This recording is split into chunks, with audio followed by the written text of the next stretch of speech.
Assalamualaikum warahmatullahi wabarakatuh. Saya Hendriawan Cipta Mulya dari kelas 11 MIPA 5. Di sini saya akan menjelaskan tentang algoritma dasar. Nah, sebelum ke contoh, kita harus pahami dulu pengertian algoritma menurut Abu Ja'far Muhammad Ibnu Musa Al-Khwarizmi atau biasa disebut Al-Khwarizmi, seorang ahli matematika muslim dari Uzbekistan. Menurut beliau, pengertian algoritma adalah suatu metode khusus yang digunakan untuk menyelesaikan sebuah permasalahan. Nah, karena kita membahas dalam ilmu komputer, maka algoritma adalah prosedur langkah demi langkah untuk perhitungan. Nah, algoritma ini fungsinya ada biasanya untuk perhitungan, pemrosesan data, itu biasanya di komputer, dan penalaran secara otomatis. Oke, selanjutnya. Contoh pertama, algoritma menghitung luas segitiga. Oke guys, ini tuh yang di sebelah kiri, ini yang saya buletin, ini namanya flowchart. Sebenarnya ada beberapa cara penulisan algoritma. Nah, flowchart ini salah satunya. Yang di sini, yang di kanan, ini penulisan algoritma menggunakan kalimat deskriptif. Analisisnya ada alas dan tinggi, serta rumus luas segitiga yaitu A kali tinggi A itu alas dan T itu tinggi dibagi 2. Caranya masukkan nilai alas dan nilai tinggi segitiga di input tuh dua-duanya, terus dihitung menggunakan rumus luas segitiga, nanti bakal muncul luas alas. Selesai. Nanti luas yang dihasilkan dari rumus tersebut itu bakal keluar sebagai output. Nah, oke guys, kita lanjut. Ada algoritma menghitung keliling lingkaran. Nah, di sini nggak beda jauh dari yang pertama.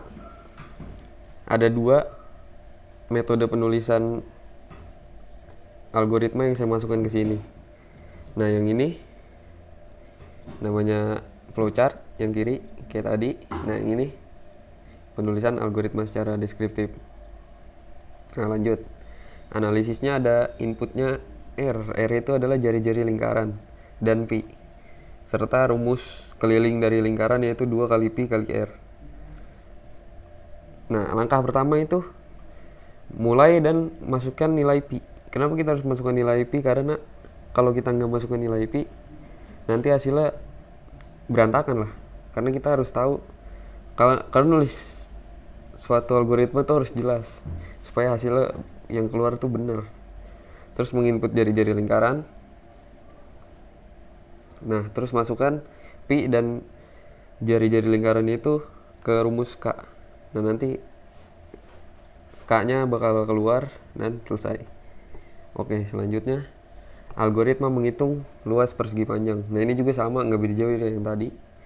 Yang kiri itu yang kotak-kotak namanya flowchart, dan yang kanan yang kayak list tuh, yang mirip teks prosedur itu namanya penulisan secara deskriptif.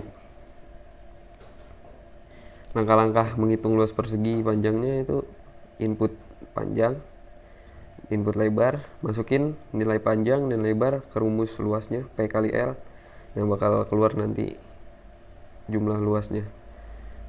Selesai. Oke, lanjut. Nah, ini yang keempat, yang terakhir, algoritma menentukan kelulusan mahasiswa. Yang ini agak beda guys dari yang tadi bertiga. Langkah-langkahnya kan pertama mulai, terus kita masukin nama dan nilai mahasiswa. Nah, di sini bedanya. Kalau nilai mahasiswa tersebut di atas 60, dia dinyatakan lulus. Nah, kalau kurang dari 60, dia nggak lulus. Gitu guys, beda sih cuma itu aja sih. Jadi flowchartnya juga agak beda. Ini flowchart ya, ingat ini flowchart. Ini penulisan secara deskriptif. Nah, itu aja guys penjelasan dari saya. Kurang lebihnya mohon maaf. Wassalamualaikum warahmatullahi wabarakatuh.